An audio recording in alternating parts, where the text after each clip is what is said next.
Hello and welcome again to Need to Know Introduction to British Cultural Studies. Today we're going to talk about Marxisms or how Marx, Engels and their legacy are relevant for British cultural studies. You may wonder, why the hell are we studying Marxisms in British cultural studies? Well, this is because of the historical development of the discipline in the 1960s. Both the New Left and Marxism were important theoretical influences and also shaped the political aim of the discipline. Why are we talking about Marxisms in the plural? This is because we're not talking about Marx and Engels only, but we talk about the whole school of thought related to Marxism, which provides many concepts which are of relevance for the study of culture, power, relationships in society, and also identity. And this is also one example of the interdisciplinarity of British cultural studies as discipline. Marxism as a school of thought was, of course, founded and also very much shaped by Karl Marx and Friedrich Engels. Those two are relevant for classical Marxism and then also influenced other thinkers like Louis Althusser and Antonio Gramsci, who developed the ideas further. That is also the reason why the main arguments of Marxism very much depend on the writer or thinker. They all, however, question power inequalities and domination structures in society, usually also take social class into consideration, and they also criticize these. And because of that, they provide us with a lot of terms and models for the description and critique of social structures. Let's have a look at a few important points from classical Marxism. First, the approach to history. Here, Marx and Engels say that it is a constant class struggle based on the distribution of capital. This means that throughout all history, we have mainly two social classes, and one of them owns the capital and the other doesn't, and in order to make a living, has to sell their workforce to the other. Capital is here strictly in the economic sense. This means capital is money, land, and other kinds of resources one needs for production. And this creates unfair living conditions because the class who owns everything is able to exploit the class who doesn't. Like a slave who doesn't own anything is determined by their slave owner who owns everything and can therefore exploit the worker. At the moment, we have capitalism, and Marx and Engels say that the bourgeoisie, the capital owners, own everything, and the proletariat, the workers, don't. Now, Marxism has a very specific political aim, and this is that there will be a classless society which is ruled by the workers if the proletariat, so the workers, realize how unfair the whole system is and basically make a revolution and then take over the means of production, so all capital, and then we have a society where the workers own everything and produce everything, which would then be fair. This is, of course, a very utopian aim, but this is basically what is behind this whole idea of Marxist thinking. And Marxism is importantly a decidedly materialist approach. This means that the organization of society, in the eyes of the Marxists, is based on capital. So economy is everything. And this is also why the economic mode of production is in focus. A mode of production is basically describing how society is organized in terms of economy. So who is the capital owner, who are the class who don't own the capital, and how are they linked to each other? Examples would be capitalism or also feudalism. And the main question of modes of production is, how does a society obtain the necessities for living?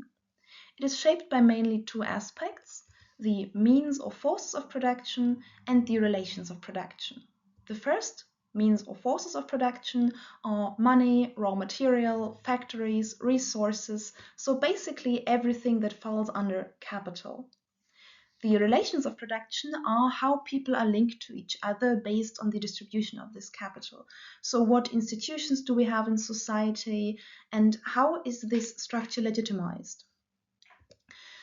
What is very important here is that a mode of production is not only saying, okay, this is the ruling class, this is the class who owns nothing, but it shapes how power is distributed in society. So The class who owns everything usually is the dominant class in society and determines everything else. So not only who produces what, but also cultural aspects. The base superstructure model illustrates how, according to Marx and Engels, every aspect in society is linked to the mode of production. The blue rectangle at the bottom is the so-called base. This is, in clear terms, the mode of production, so everything that is linked to economy in a society. And according to Marx and Engels, this base now determines every other aspect of life, the so-called superstructure.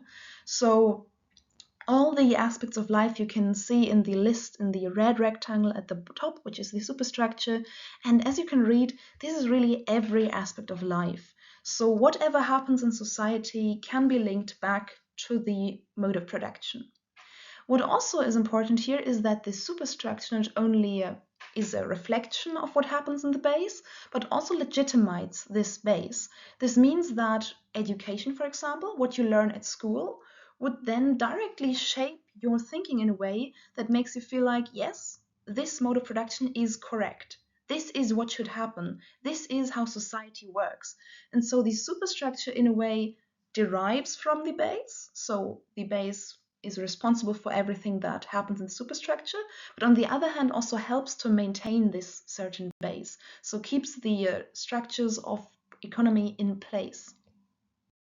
The idea that the base determines everything and the rest of life in society is just dependent on it was not uncontested, and so Louis Althusser, a French Marxism scholar, took a very different perspective. He said that the superstructure is relatively autonomous, and so the ideological aspect of life in society is extremely important for its organization.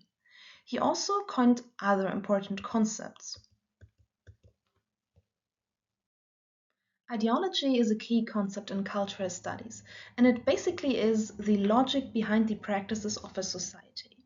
So everything that we call culture in cultural studies follows a certain logic or fits into a system.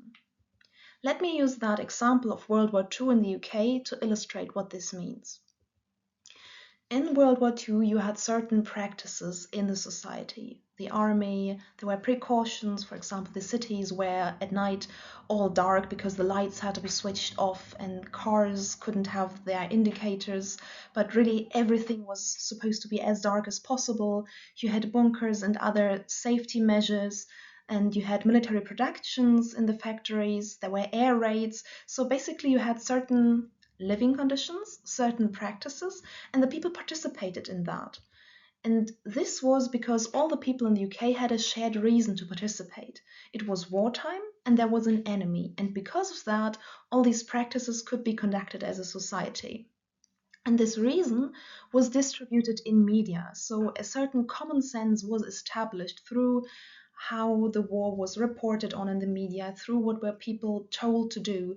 And all those activities then served a purpose and followed a certain logic. This idea that there is wartime and a certain enemy, and because of that, everybody has to live according to certain rules. And we could say that during World War II, we had a certain wartime ideology in the UK, which was the purpose and logic behind everything that happened in society. And what is very important here now is that culture is always ideological. Culture, as the concepts, ritual, practices, everything that happens in a society, always follow a certain logic, a certain zeitgeist, a certain idea of what the world is, how the world is supposed to be, what roles are in society. So the shared concepts of a society can be seen as ideological. Taking this further, Althusser developed the idea of state apparatuses, and he distinguished into repressive state apparatus and ideological state apparatuses. And the main difference was that the repressive state apparatus is based on violence, and the ideological one is based on shared meanings and shared reasoning. So the repressive state apparatus was usually one RSA. It was based on force, violence, and usually a state-owned system, for example, the police or jurisdiction. And then you had many ISAs, and those were state enterprises, but also private enterprises. And you can see here that this list is long. It is everything that happens through ideology, through how the people think, and that imposes a certain logic for activities in society. And one can say that those state apparatuses shape behavior and thinking, either through repression in the repressive state apparatus, but mostly through ideology, because of the ideological state apparatuses. And they basically control a society, and this shows how important the superstructure is to everything else in society, because ideology and police would not be connected to the economic sphere of society, if we think back to the base and superstructure model, but they would all be located in the superstructure. And because of that, Althusser argues that the superstructure is autonomous and extremely important to shaping society. Interpellation is the process by which those ideological conditions in society, so concepts we have, identity categories we have, what the ideological state apparatuses provide and distribute, what media says, how this then is linked to the individuals in society. Or in other words, how subject positions, this idea of who am I in society, is constituted. The basic principle is as follows. First, we have a general addressing, a so-called hailing. Then, the people react to it because they identify with that addressing, and they also identify with those pre-formulated identities in the general addressing.